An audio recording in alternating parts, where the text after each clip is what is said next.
All right, what's up everyone? So today, some of you have probably already figured out what I'm making based on what's on the counter. We're going to be making a basil pesto. Now, as you can see, I spent quite a bit of time sitting here picking leaves of basil.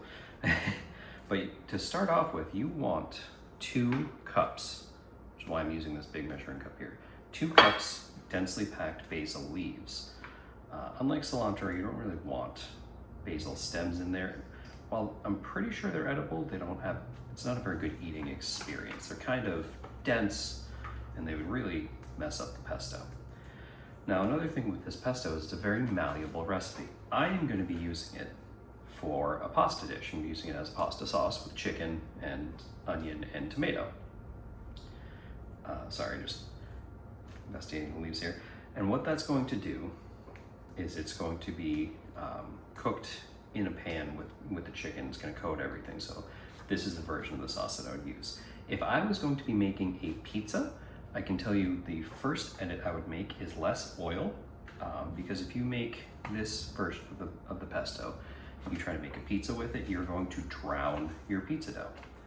I also have a third version of this that I used with, this pack isn't as good, that I've used with gnocchi, and that one is a creamy basil pesto.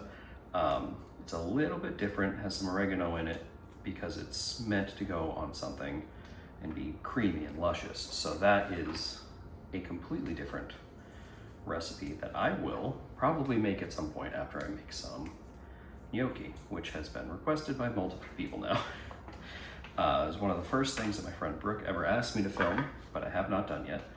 And now my mother-in-law's asked for it. So once it starts cooling down a bit more, I will be going ahead with gnocchi, but that's one of those like all-day things.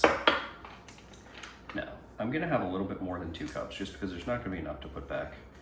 I'm avoiding any of the leaves that are like black, or this is gonna sound awkward, but kind of liquefying, because they're on their way out. Basil is one of those things that has a shelf life of about 45 minutes after you buy it. Because I wasn't even planning on this, but we were walking through the store and saw these packs of great looking basil. And I was like, you know what? We're gonna make some pesto. All right.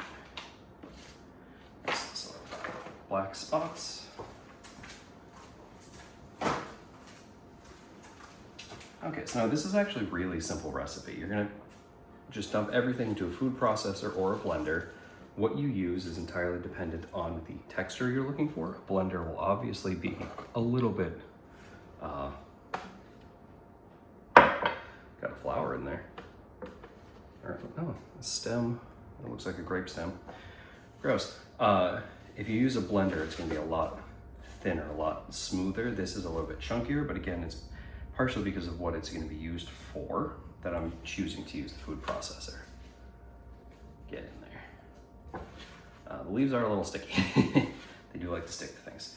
All right, so again, that's 2 cups of pressed down basil leaves, fresh basil leaves. And the reason I say fresh is if you did 2 cups of like a dried basil that you'd buy at the grocery store spice section, it would probably be a lot more.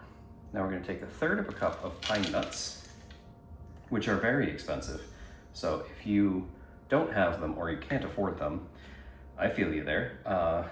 Walnuts works well, or you can omit them altogether. They're more of a texture thing. They don't have a whole lot of flavor. Next is 1/2 cup of extra virgin olive oil. Being careful not to spill it everywhere. I actually did pretty good that time. And like I said, if you were gonna do this for a pizza, I would reduce that to 1/4 of a cup and then go from there. I would not use 1/2 cup because I've done it before and it's not great. Now, I do more cheese than what probably most people would want, but I'm gonna do 2/3 of a cup of, this is a parmigiano reggiano, pecorino romano, and Asiago cheese blend. And I find that blend of cheeses gives this a real nice deep depth of flavor. There's 1/3. And if you find you want it more or less cheesy, again, this is a very malleable recipe. This is just a starting point, really. And because the pecorino and the parmigiano are very salty cheeses, I'm not going to be adding any extra salt, but if you're using just Parmesan, or if you're using just like Asiago or something, you might want to add a little bit more salt. It's going to be personal preference. Throw that in there. And we're just going to throw some fresh cracked pepper.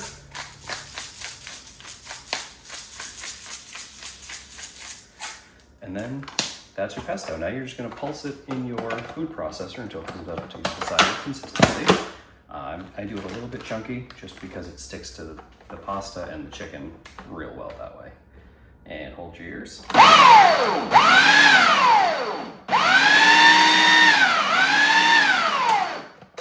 Now when you're using a food processor or you're using a blender, you always want to have a silicone spatula on hand to push things down to really get them mixed. You'll notice I was wildly unprepared there. So you can see this is barely chopped, but we're going to be, spoon rest your friend, we're going to be pulsing it a little bit more.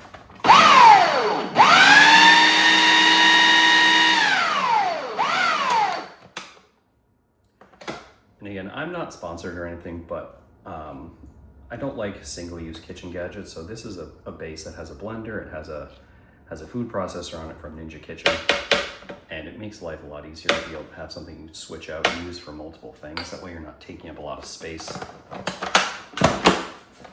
And that's just a personal tip.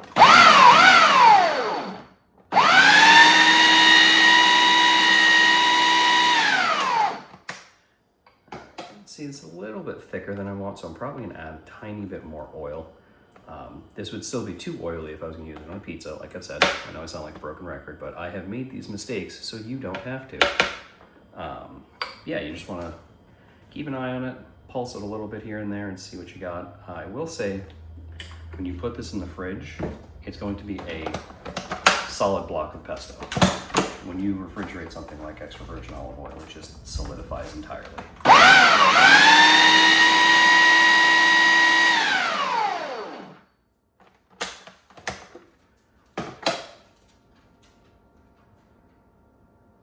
I actually forgot an ingredient. Look at that.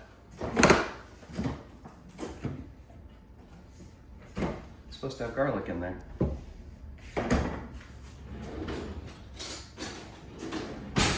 See, this is why you write stuff down. I'm doing this one from memory because I've made it so many times and I made a mistake because I'm on camera. Nobody's perfect, right? That's probably why it's so light. It's gonna be about, that was roughly the equivalent of 3 minced garlic cloves with a little bit of the garlic oil because that's gonna help smooth it out a little bit.